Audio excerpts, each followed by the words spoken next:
wazifumu takulanda niso pano pa Makili TV alenda bwani nkhani yakuzana ndi pastor uyu. Pastor ameneyu wamangidwa mu dziko la South Africa chifukwa chobera anthu amchechi yake, amabera mafoni, manicklace komanso drama. Izi ndi zimene amapanga. Anali ndi anyamara ake amene amapita kukamubera, amaruma ku malo osiyanasiyana. Nde Saturday anaruma anthu aja ku chechi yake kuti mubwere muzabe, ndipo anthu aja anabweradi. Iye uja akulalikira, anafika anthu aja anaba mafoni, drama komanso manicklace ndi kumapita. Kenako apolisi anafika.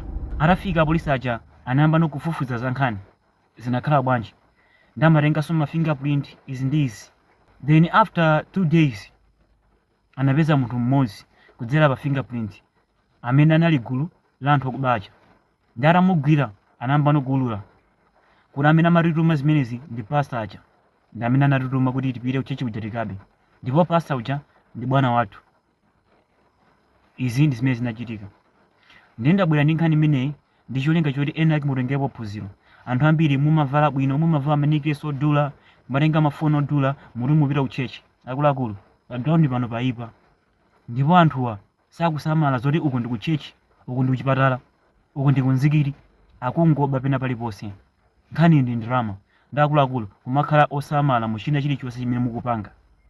Chonde azifumu khala nosamala.